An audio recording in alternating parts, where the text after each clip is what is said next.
Loved ones, Management 3130. Today is session 8. If we're meeting face-to-face, it would be the 1st of July, 2020. I don't have any admin stuff to share with you today. What you're going to see is probably the next 3 sessions, I guess. There's a great deal of content in the chapter, and I never intend to talk about every paragraph on every page. So what I'm doing today and for the next couple of sessions is I'm going to pick 5 or 6 really important concepts and spend time with them, develop them. So again, as I say, today is chapter 5. It's a chapter on planning, and let me get started.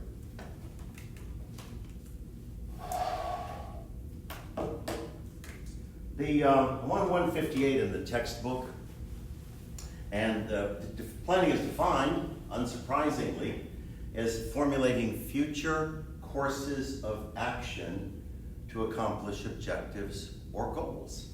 And I want to immediately, I think the text does this later, excuse me, I want to make a distinction between objectives and goals because I think it's a powerful difference. Objectives tend to be short-term and concrete and measurable. If I said to you, my goal, for example, is to record 3 class sessions this afternoon, that is clearly that's objective. It's short-term. It's achievable. If I said to you, I want to be the best teacher in the history of best teachers, that's a pretty lofty goal, but that is none of the 3 things that make an objective. It's not short-term. Achievable or concrete. So objectives meet those criteria. A goal tends to be long-term and abstract. When Michael Dell launched Dell Computers in 1983, he had a vision and he said, my vision is to create a company that is the dominant firm in the personal computer industry. That is long-term, abstract, high order, a very noble goal, and he achieved it. So I just want you to understand that the distinction is objectives are short-term and concrete. They're easy to wrap our hands around and they're measurable. And goals tend to be long-term and they tend to be much more high-level, much more abstract than objectives are. So as we continue with this discussion about planning, I want to point out, and this is simply an observation, that any plan that you create in an organization should be reduced to a writing and distributed. Others should know what the plan is. They should have clear, concise direction on what the plan is. Now, the plan could talk about these short-term objectives or it could talk about longer-term goals. But if a plan is not reduced to writing and it's not distributed, no one knows. No one has a point of reference. So any plan that is literally created in an organizational context should be first reduced to a writing and then distributed to organizational members. Part of that is the value of group decision making. We don't talk about that today, but we will later. And another part of it is that oftentimes if we have a plan, that doesn't just give us a sense of direction, but that gives us an opportunity to assess where we are. What are the challenges? What are the resources? What are the things we wish to accomplish? So this thing about reducing a plan to a writing is actually a very big deal. And I'm going to talk about strategy. The next chapter, by the way, this is chapter 5 is a chapter on planning. Excuse me. We touch upon strategy because strategic planning tends to be long-term. It tends to deal with these high-order goals. But the next chapter in the textbook, chapter 6, is actually on strategic management. So to some degree, we'll be toggling back and forth between these 2 chapters and to some degree focusing on the same concept, and that is strategy. So I'm on 159 now, and I want to give you a competent definition of strategy. First of all, strategy is a discipline. It is a standalone discipline that is it's the same thing for practitioners and academics. Practitioners do it, academics study it. But the very definition of strategy would answer one question. My PhD is in strategy, and I understand this fairly well. The question that everyone in strategy tries to answer, whether you're an academic observing or whether you're a practitioner doing it, the question that all firms try to answer, how do we compete? What specific things do we do that permit us to outperform other firms in our industry? So that's what strategy is. The goal, literally, is to answer that question. What is it that we do from a competitive perspective that permits us to outperform other firms in our industry? If I'm a car dealer in Savannah, Georgia, I'm going to develop strategy, some sort of a plan. I'm going to figure out some things that we need to do to outperform other car dealers in Savannah. And of course, that would be true with any. That would be true for restaurants in Statesboro. That would be true for financial service firms in New York City. So strategy is a discipline that studies firm competition. How do we, in our organization, what specific things do we do that will permit us to outperform other firms in our industry?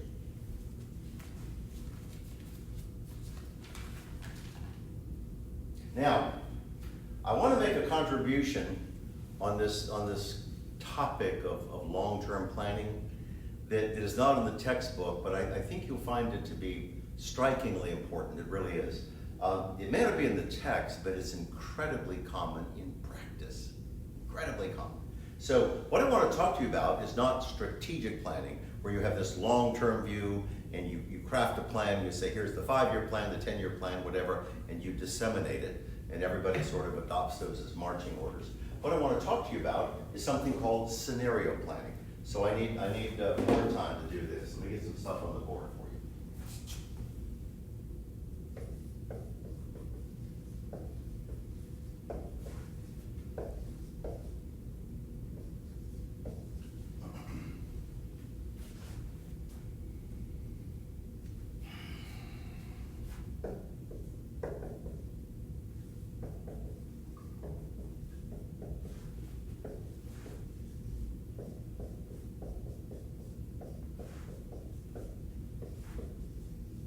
So, scenario planning is practiced by all kinds of organizations. Probably the one that would be most notable, as you and I talk, would be Southwest Airlines. Southwest Airlines has engaged in scenario planning since 1970, when the company first took flight. And unless I embarrass myself, that's a half a century. That's 50 years ago. And Herb Kelleher was the CEO and one of the founders of Southwest Airlines, and he said famously, he said that long-term planning is goofy for us because our assets move at 600 miles an hour. Oh dear. So what Southwest Airlines has always done, and the company is an exemplar, it really is. It is arguably one of the best domestic airlines in the industry on every metric. Profitability, customer service, asset utilization, every metric. It's an extraordinary airline and quite a neat company. But what Herb Kelleher said was that we're going to engage in scenario planning. Now, the first thing that anyone does in scenario planning, this would be true in your personal life, this would be true for you in an organizational setting.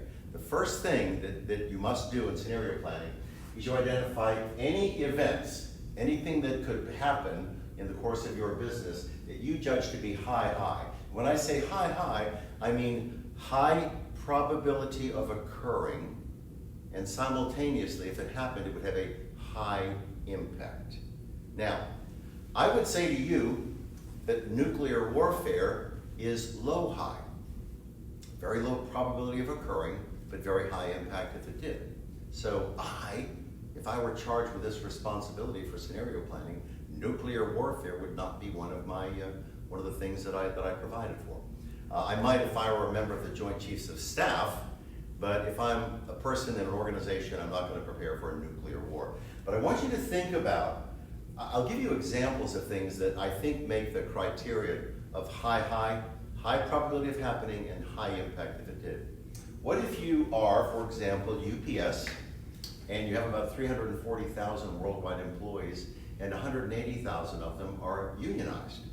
So what's the impact if your union people decide to go out on strike? Work stops. It happened in 1997, if I remember correctly. The Teamsters Union went out on strike for about 15 days, and the truth is, it didn't cripple UPS as much as it crippled the businesses that rely on UPS. to get materials in for inventory, to ship finished goods to customers. So the point is, and a strike can be a crippling sort of a thing, and it doesn't have to be a strike in your company. Think about this. Let's pretend that you're General Motors, just for the sake of discussion. You're a big company in the global auto manufacturing industry. And one of the companies that supplies tires to you, anybody, Goodyear, Michelin, whomever, one of the companies that supplies tires to you goes on strike. Oh dear. Try selling a truck or a car without tires. So my point is, lots of times we're looking at things that take the form of supply chain disruptions. In some cases, it could be something like the tension that we as a nation now have with China. There's been an awful lot of manufacturing done in China for U.S. companies for a couple of decades, and I think it's legitimate to say that we are fiercely engaged in a trade war. We're talking about tariffs. We're talking about conditions to continue to do business. And right now, China has a lot more to lose than we do, because we import in the course of a year about $500 billion worth of goods from China, and we export about $100 billion a year to China. So on a net basis, we're going to win if indeed this trade war persists. Now, if we can have some kind of a collaborative outcome, if we can agree that trade is going to take place on terms that are more honorable, they'll stop the theft of intellectual property, they'll stop all kinds of things like that, then perhaps we could. But my point is, we talk about supply chain disruptions, that can happen in so many things, and oftentimes it's not in your organization, it's somebody in your supply chain. If I'm General Motors and I can't get tires or transmissions or whatever else, if I rely on vendors, on industry partners to do that, I'm in a tough place. So things like that, supply chain disruptions, strikes, storm disasters.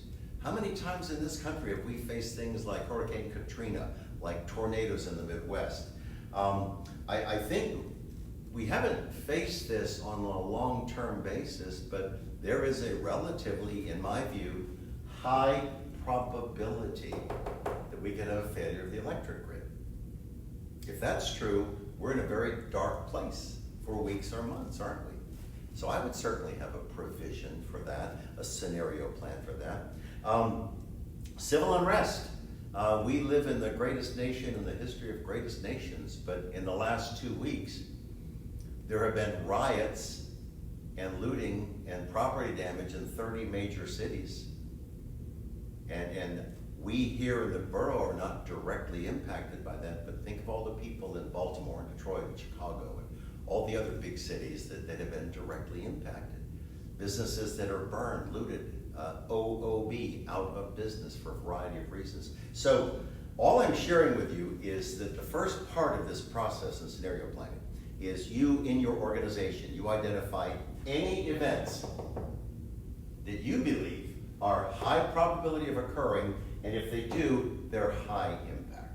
So that's where we start.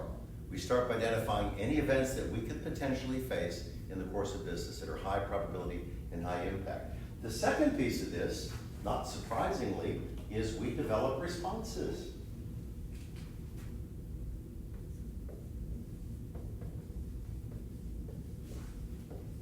Now, my memory, I haven't checked this for probably 3 or 4 years, but my memory is that on a regular basis, twice a year, Southwest Airlines gets all its middle managers together, and they role play through 30 or 32 different potential high probability, high impact crises. One of them is purely an IT thing. What if our computer systems go down? Well, this isn't just, paying the bills and doing accounting. That's how they schedule crews. That's how people make reservations worldwide on Southwest Airlines. So for a company in the airline business to lose its computing power would be indescribably disruptive. So one of the scenarios that they plan for in this develop response thing is they develop responses if the computer system goes down. They have backup sites. Some people call them disaster sites in other states where the data are captured in real time and they're duplicated. Another thing that they prepare for, happily, they've never had to put their response teams in flight, is they prepare for, since they're in the aviation business, they prepare for the crash of an airliner. That would be an enormously disruptive event in the lives of an awful lot of people. So I don't remember the other 28 or 30, whatever the precise number is, but on twice a year, Southwest identifies these events that are high probability, high impact, and with a group of middle managers spread across the country, they develop responses to those things. And then the last thing that is a part of this scenario planning stuff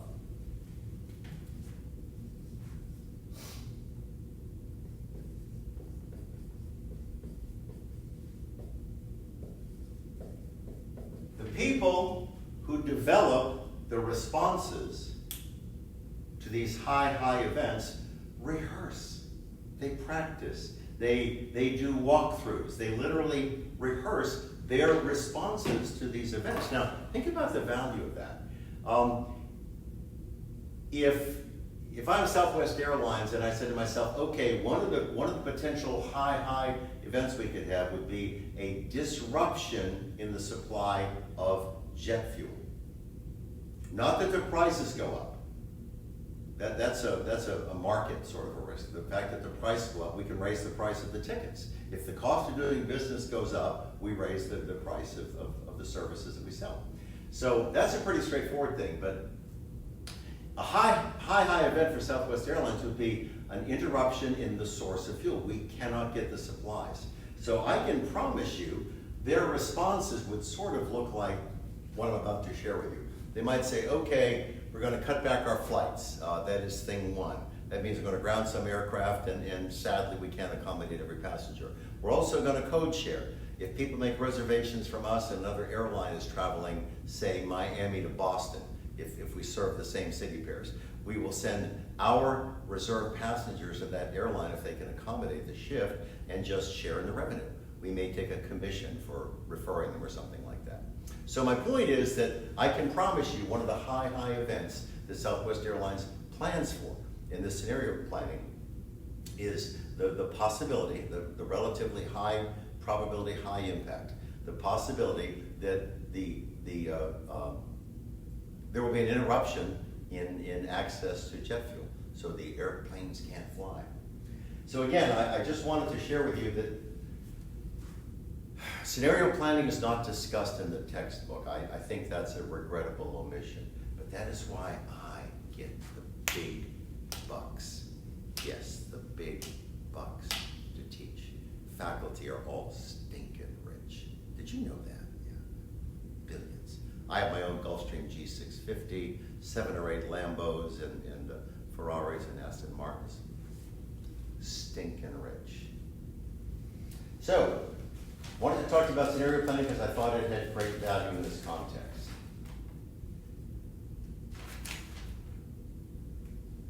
Oh my goodness.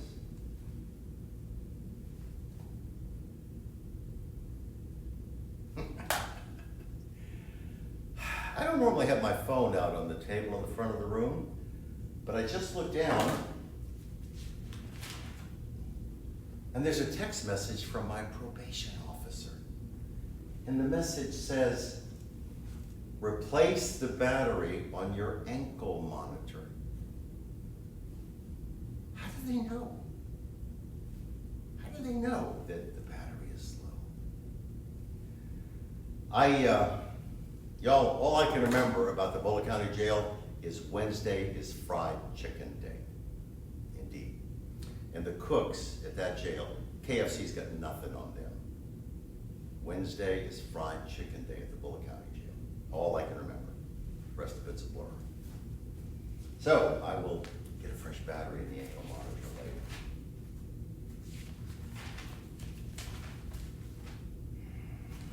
So I want to talk on pages 162 through 166.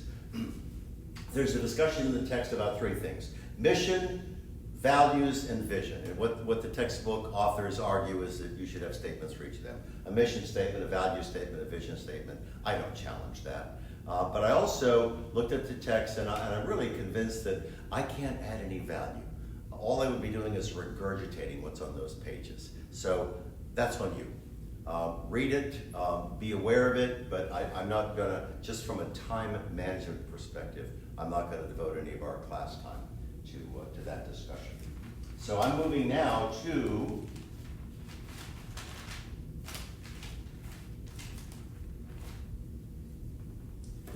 need to put this on the board. Excuse me.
So, on page 172, there's a discussion of this thing called SMART goals.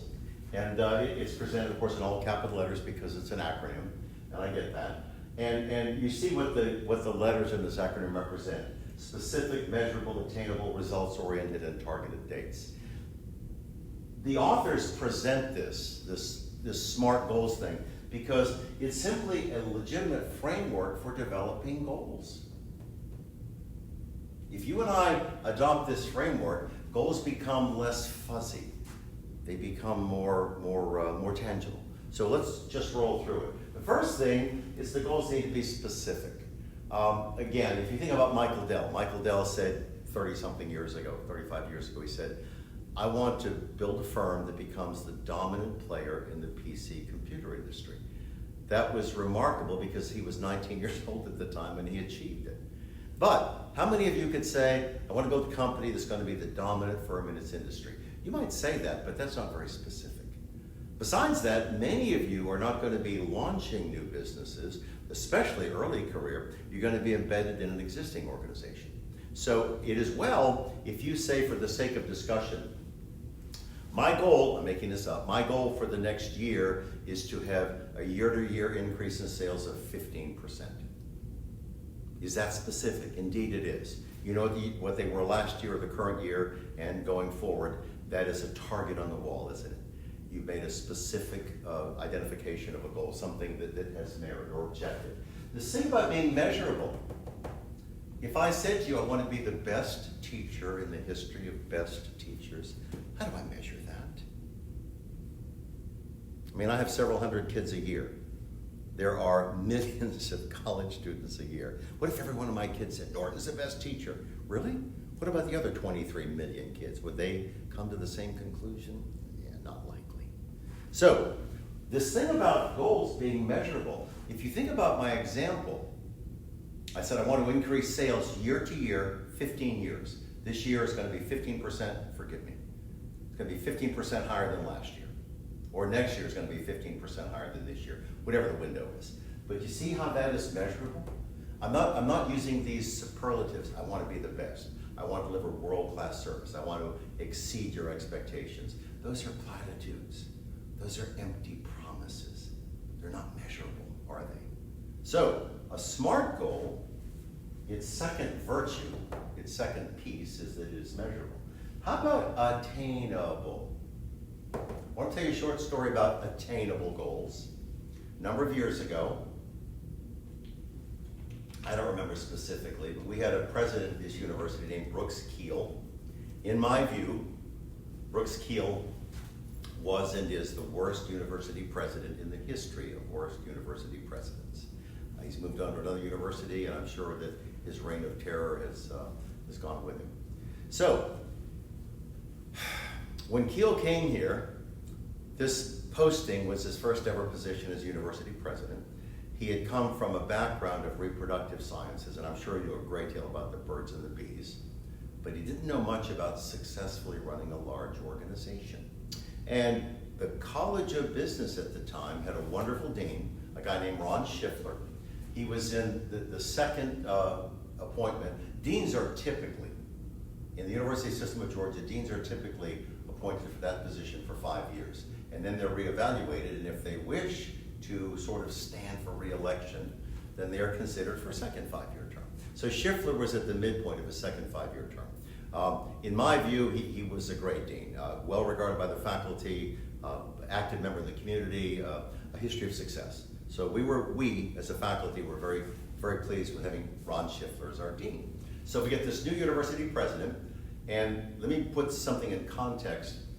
When Kiel became the president here, the total value of the Georgia Southern Foundation's account, the money that had been gifted to the university across all colleges, all programs, was about $47 million. To put things in perspective, when I came here 12 years ago, our endowment was at $47 million, and I came here from the University of Louisville, which was the same size in terms of student population, and University of Louisville had a $550 million endowment. So we had a very, very modest foundation account. So Kiel shows up as president, reproductive medicine background, never before been a university president. And he said to Schiffler, the dean of the College of Business, I'm going to give you a 3-year capital campaign, and I expect you to raise $45 million in that 3 years. And Ron said, sir, the total endowment for the university is roughly equal to that, and our alumni are not sufficiently affluent that we can get them to give $45 million over 3 years. And Kiel said, 3 years, $45 million bucks. And Schiffler said, that is unattainable. I cannot accomplish that goal. And Kiel said, for the third time, $45 million, 3 years. 4 months later, Ron Schiffler was the dean at another college in Charlotte, North Carolina. We miss him and we wish him well. So, if you give somebody a goal that's unattainable, what will the outcomes be? What will the reality be? By definition, it's unattainable. If I said to you, I want you, my students, to achieve world peace by, it's 3:50 right now, by 4:30 this afternoon. I've given you 40 minutes to achieve world peace. Is that an unattainable goal? I'm thinking yes. Didn't John Wick say that? Are you back? I'm thinking yeah. I think he did. I trained him. All the work with pistols and AR-15s and shotguns, yes. I also taught Michael Jackson how to dance. I don't tell a lot of people that. I didn't give him the glove thing. I didn't teach him that part, but all the other stuff, the moonwalk, yeah, that was all on me. I love this job. So, in this SMART framework, if you're going to develop goals, the suggestion is that you should use this framework. Whenever you come up with a goal, it has to be attainable. Okay, I get it. R, results oriented. If we have a results orientation, we're looking for things that are tangible, not things that are virtue signaling, not things that are fuzzy, feel good. We're looking for things that are tangible. Our goals need to be oriented towards some result, whatever that may be. In a sense, that would be different in every context. I couldn't possibly tell you what that might be. Here's something that I learned recently. I was recently on a citizens panel for the Statesboro Police Department. The PD impanels a group of citizens to evaluate all of the candidates to go up for promotion to sergeant. And the chief told us, as he gave us our charge, he said in his view, the position, the rank of sergeant in the patrol division of the police department is the most important because they are essentially field supervisors. If there's any sort of an event or an incident, the sergeant's job is to respond, oversight, give direction, correction, whatever the case may be. So, what we learned was that in the past 2 years, the relationship between use of force in the Statesboro Police Department and the number of arrests, that relationship was less than 1%. Okay, that's because our cops here in Statesboro are uncommonly well trained. The commission that establishes standards for police training, it's called POST, Police Officer Standards and Training. There's a statewide commission that establishes standards for training. This statewide commission says everyone that's an active law enforcement officer in the state must have 20 hours a year of training. Statesboro PD, it must have 96.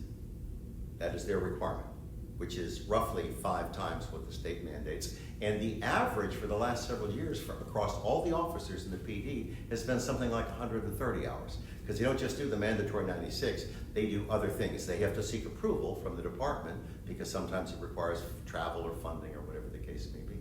So, in my view, our PD has a magnificent use of force policy. It trains its officers much better than most. And use of force for the last 2 years, for 2018, 2019, has been less than 1% of all the arrests. And use of force is anything, including hard hands. If I'm a cop and I have to wrestle you for some reason, that's use of force. And then, of course, it goes to non-lethal weapons like stun guns and stuff like that. And at the end of the trail, we end up with firearms being deployed. But use of force, less than 1%, because the PD is results-oriented.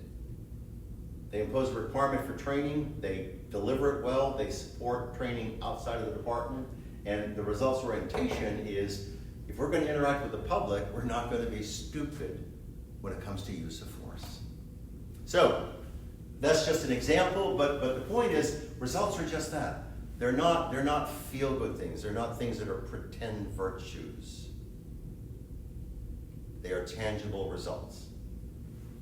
And then the last thing, targeted dates. I mean, I love the way they created this, they took these things and of course made the acronym SMART out of it. By targeted dates, I started by saying, here's a specific goal. We're going to have if this is the current year, I might say to you, okay, our goal is for this coming year that our sales will be 15% greater than last year. Well, that obviously gives me a date.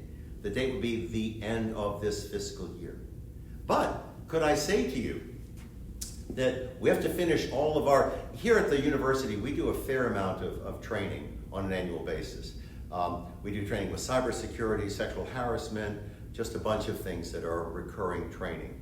And that's important. So what if I am the VP in charge of information technology at Georgia Southern? And I say, okay, every member of the staff and faculty has to complete cybersecurity training by, again, I'm making this up, 15 May. So we start in February offering the courses. It could be online, who knows, who cares. But my point is that there has to be some targeted date. And I've just given you 2 examples, and there are so many more. So the only real significance here is that the authors are giving us a framework, and this framework is captured by that acronym, by the word SMART. And SMART means that if you and I are developing goals, we should approach that by making the goals specific, measurable, attainable, results-oriented, and we should develop a date, a target on the wall for time. So, oh gosh, this went more quickly than I expected. That leads me to the attendance verification question. What meal is served every Wednesday at the Bullitt County Jail? All right, we're done. Love you. I'll be back soon.